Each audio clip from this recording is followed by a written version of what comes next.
Chapter 3 Value-Laden Economic Theory. Then Jesus told them a parable, saying, The field of a rich man yielded abundantly, and he reasoned within himself, saying, What will I do, because I do not have a place to store my crops? He said, This is what I will do. I will pull down my barns and build bigger ones, and there I will store all of my grain and other goods. I will say to my soul, Soul, you have many goods stored up for many years. Rest easy, eat, drink, be merry. But God said to him, Foolish man, tonight your soul is required of you, and the things you have prepared, whose will they be? That is what someone is like who stores up treasure for himself and is not rich toward God. Luke 12 verses 16 to 21. Analysis. I have analysed this parable in detail in my economic commentary on Luke. My analysis appears in chapter 25. From the point of view of humanistic economic analysis, the rich man was doing an excellently good job.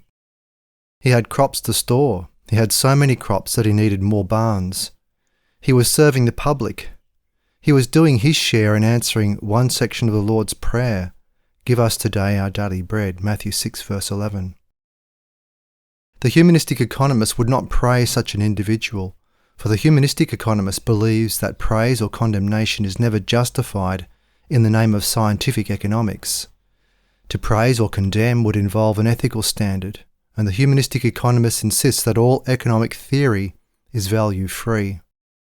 Nevertheless, in the back of his mind, a free market humanistic economist would say that this man was a benefit to the community. His agricultural operation was showing a profit. It was growing. He should have continued doing more of the same. That is what economic profitability means for every individual. Profitability means that consumers are asking a particular seller to continue to do whatever it is he has been doing.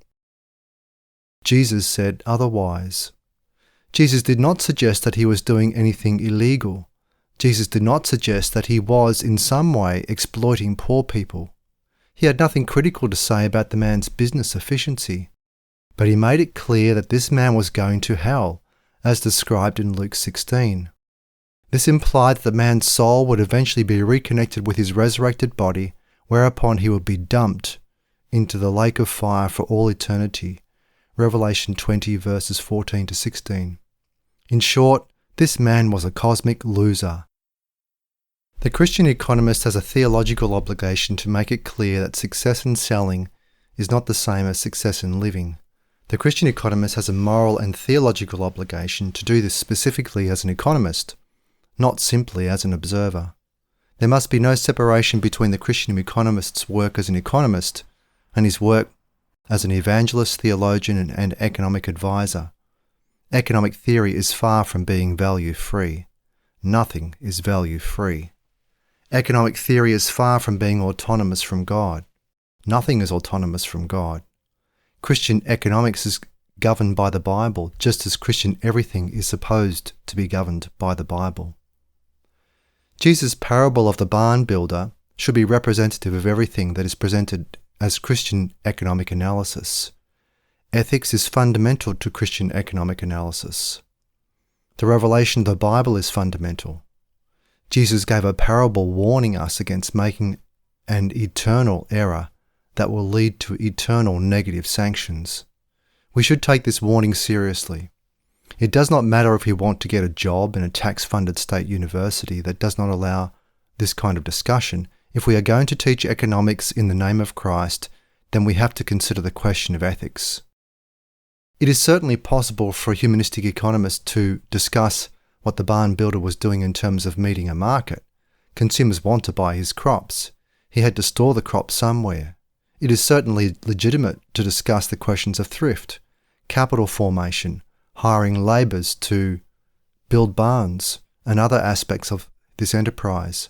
I have no doubt that a competent humanistic economist would provide an accurate assessment of his motivation, his priorities, his economic plan, and the most likely outcome of that plan in history. What the humanistic economist does not want to discuss is the outcome of his plan that evening. Neither did the barn builder. The outcome of that plan was eternal torment. The barn builder made a catastrophic mistake. He was a good entrepreneur with respect to history, and he was a fool with respect to eternity. Christian economics has to deal with the issues related to his foolishness. The words of Jesus that follow the parable are authoritative. Jesus said to his disciples, "Therefore I say to you, do not worry about your life, what you will eat, or about your body, what you will wear. For life is more than food, and the body is more than clothes. Consider the ravens, that they do not sow or reap. They have no storeroom or barn, but God feeds them. How much more valuable are you than the birds? Which of you, by being anxious, can add a cubit to his lifespan? If then you are not able to do such a very little thing, why do you worry about the rest? Consider the lilies, how they grow. They do not labour, neither do they spin. Yet I say to you, even Solomon in all his glory was not clothed like one of these. If God so clothes the grass in the field, which exists today and tomorrow is thrown into the oven, how much more will he clothe you, O you of little faith? Do not look for what you will eat and what you will drink, and do not be anxious. For all the nations of the world look for these things, and your Father knows that you need them. But seek his kingdom, and these things will be added to you. Do not fear, little flock, because your Father is very pleased to give you the kingdom. Sell your possessions and give to the poor. Make for yourselves purses which will not wear out, treasure in the heavens that does not run out, where no thief comes near and no moth destroys. For where your treasure is, there will your heart be also. Luke 12 verses 22 to 34. I devoted chapter 26 to this passage in my commentary on Luke. If we take this literally, it would indicate that all Christians should live in poverty. But if they did, then how could they build the kingdom of God? How could church buildings be built? How could evangelism programs be funded? How could Christians become dominant economically in society, providing employment to the vast masses of humanity? What Jesus was saying was this: our attitude regarding our wealth should be here today, gone tomorrow. Maybe our wealth will be gone tomorrow, or maybe we will be. For those Christians who worry about their economic status, this is a warning. They should rethink what it means to live as a Christian in history. Christians should not be so tied to their economic status that they lose track of their economic callings before God, the most important thing they can do, in which they would be the most difficult to replace. They should not wish for poverty for its own sake, nor should they wish for wealth for its own sake. They should not seek anything for its own sake other than building the kingdom of God. To seek anything for its own sake is to seek autonomy from God. Part A. Value-free economic theory. From the days of classical Greek philosophy until the present, there have been promoters of the idea of the separation of ethics from philosophy and science. The promoters of this viewpoint, want to escape the burden of conforming to any ethical system, especially the ethical system that is the source of their funding. Philosophers and scientists want the funding, but they do not wish to conform to the ethical standards of the people who are providing the funding. They want autonomy, but they also want the funding. This has been basic to covenant-breaking man's thinking from Adam until the present. Men proclaim their autonomy, but they also demand authority, subservience of others. Men claim autonomy from God, but they demand power as if they were God. This is the Adamic outlook. Beginning with the creation of tax-funded universities in the late 18th century in what is now Germany, salaried professors, scientists, and especially social scientists have insisted on the doctrine of neutrality. They have insisted that they are ethically neutral in their work as academics. They have insisted that they conduct their investigations neutrally. This is the dominant myth of academia today. Academics have used this myth to justify their funding by money collected from taxpayers who do not share their anti-God, anti-ethical presuppositions. They want the funding, but they do not want to be forced to conform to the prevailing ethical standards of the day. So they have invoked the myth of neutrality. In the case of economics, a few economists have been quite forthright about this separation between their supposedly detached investigations and any system of ethics. Ludwig von Mises was probably the most forthright of all economists in his insistence on such a separation. I am unaware of any statement by any economist that matches this one with respect to the separation between God and economic logic. This is paragraph 2 of the introduction to his main book, Human Action, 1949.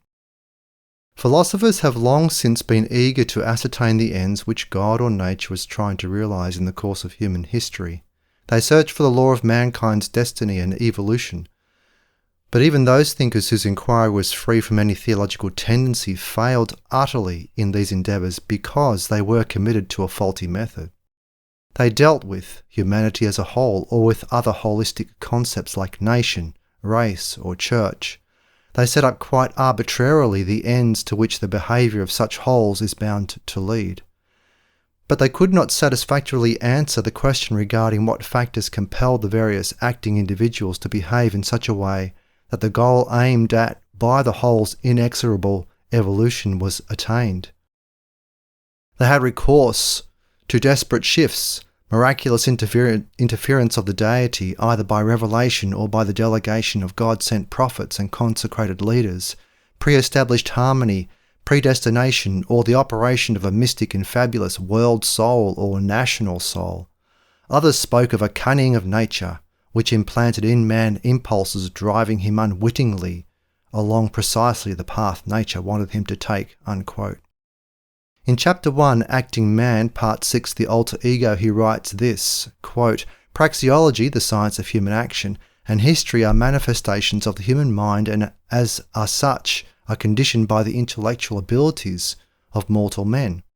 Praxeology and history do not pretend to know anything about the intentions of an absolute and objective mind, about an objective meaning inherent in the course of events and of a historical evolution, and about the plans which God or nature or Weltgeist or manifest destiny is trying to realize in directing the universe and human affairs."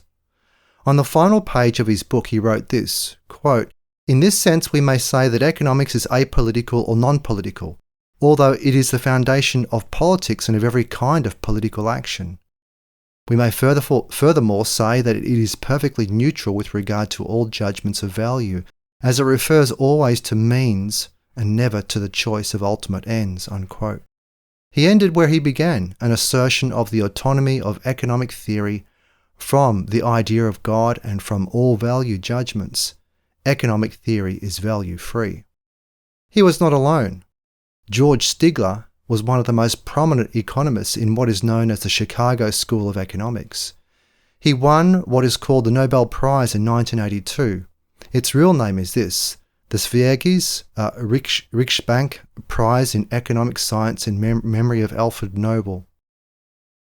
In his second book, The Theory of Competitive Price, 1942, he discussed the issue of ethics. Quote, "Ethics is a study of values. So in the means and ends terminology, ethics considers the relative desirability field of the various ends. The philosopher, and not the economist, attempts to decide whether a consumer should prefer recitals of the modern dance to spiked beer.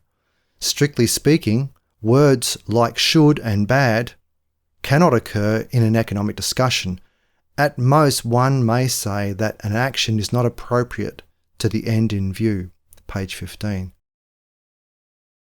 This is the operating presupposition of all humanistic economics. It is so widely assumed that economists do not begin their textbooks with any such declaration. There is an operational problem with this outlook. I began writing about this in Chapter 4 of the first volume in my series on the economic commentary on the Bible, the Dominion Covenant Genesis 1982.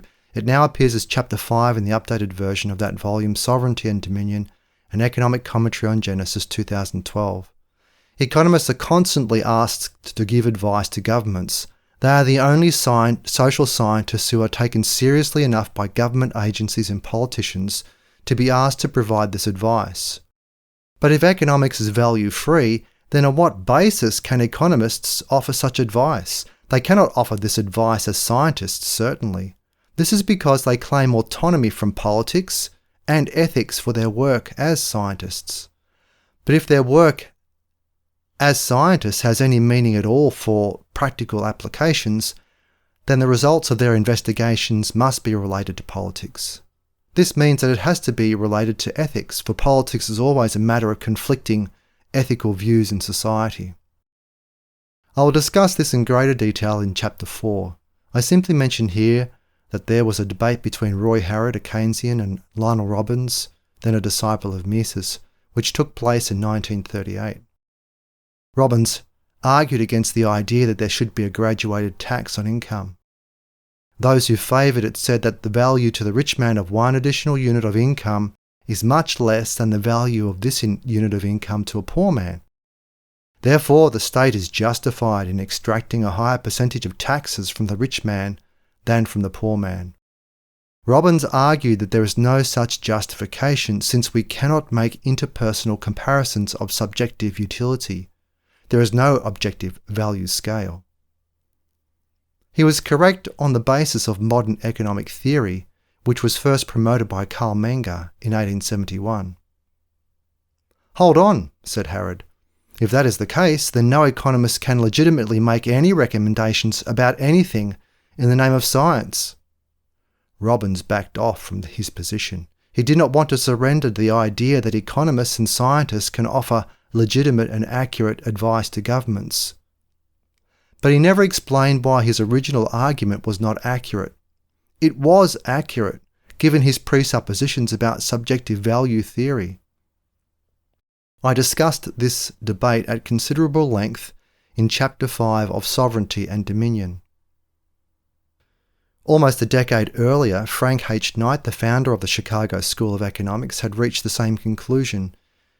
In a 1929 essay, Freedom as Fact and Criterion, he announced, quote, "No discussion of policy is possible apart from a moral judgment." Then he wrote this, quote, "Freedom and coercion are ethical categories, and the only question in regard to which discussion can possibly be carried on is the question of what power ought to be exercised, or how and under what circumstances. Why should one not be as free to use political power as economic power? As far as the mere notion of freedom is concerned, there is no reason why the majority in a democratic state, or the sovereign group in any nation, should not dispossess and exploit the rest of society at their pleasure." Unquote. This essay is Chapter 1 of his 1947 collection of essays, Freedom and Reform. Even more to the point is Knight's 1939 essay, Ethics and Economic Reform, printed as Chapter 4. He used the ethical term vice to describe the social theory of our era. And I quote, "One of the vices of Western thought in the social sciences and of certain of the most popular schools of philosophy is that of reducing value judgments to statements of preference, asserting that this is better or ought to be done really means merely I like it." Page 49. This is exactly what all schools of free market economic thought assume, not excluding Chicago's School of Economics. The men whom Knight taught at Chicago adopted exactly this view of ethics and social thought. This is why they sought to avoid all ethical elements in their economic theories. Knight was a 19th century liberal, as he forthrightly admitted. He believed in what is sometimes called the night watchman state. So did the most famous members of the University of Chicago's economic department beginning in the 1940s. But they refused to integrate their economic theory with this view of the older liberalism.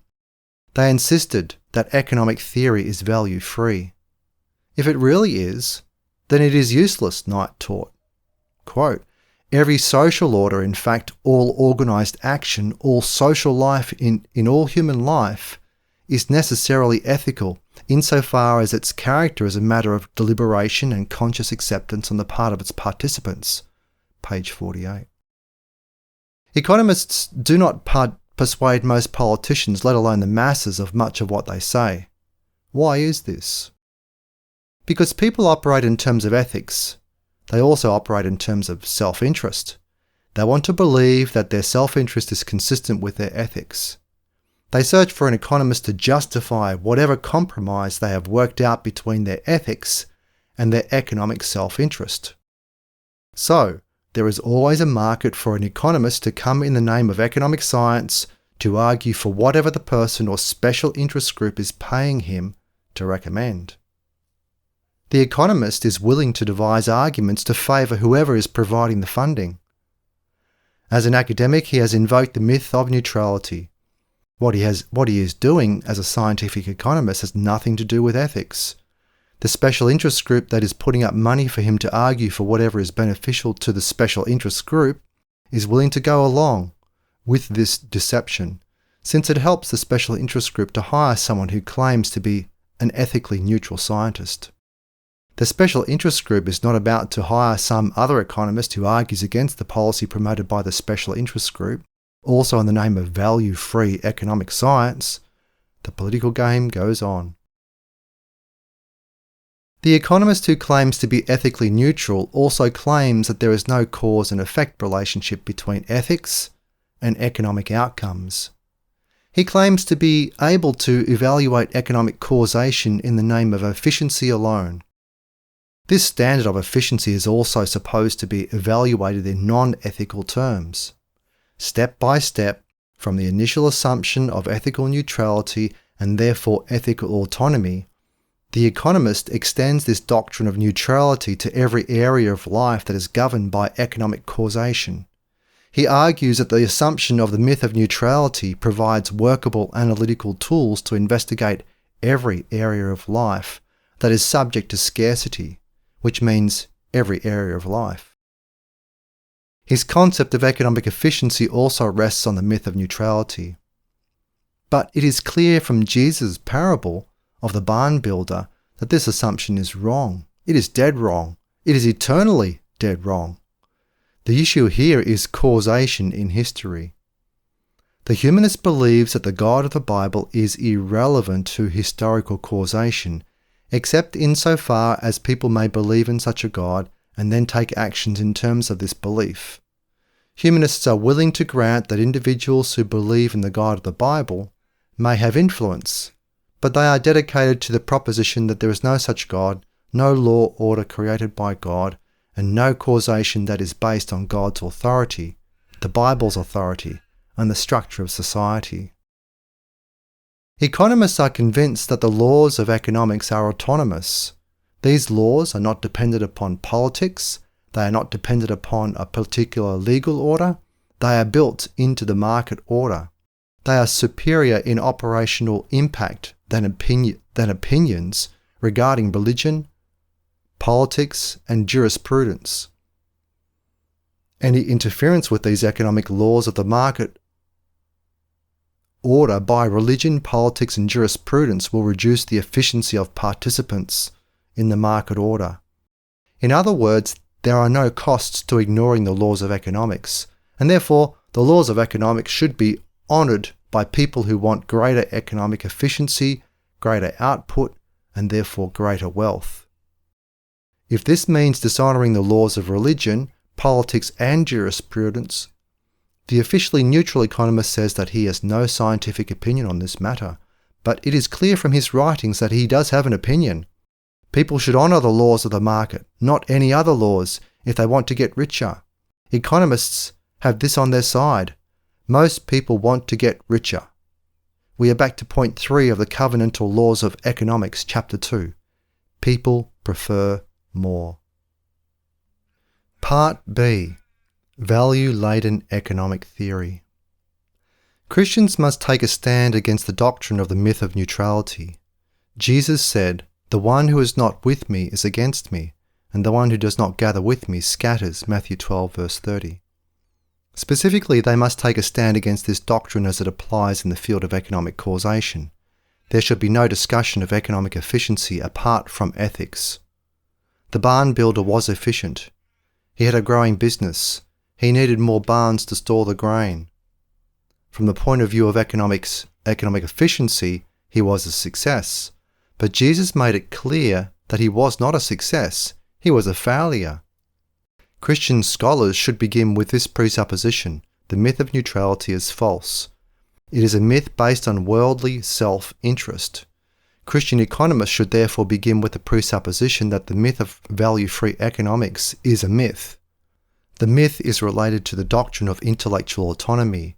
It rests on the assumption that God is not in charge, and God's Bible-revealed laws are not authoritative in history. It rests on the assumption that there is no cause and effect relationship between biblical law and success or failure in history. It is possible to have success in history without acknowledging the God of the Bible or the authority of God's law.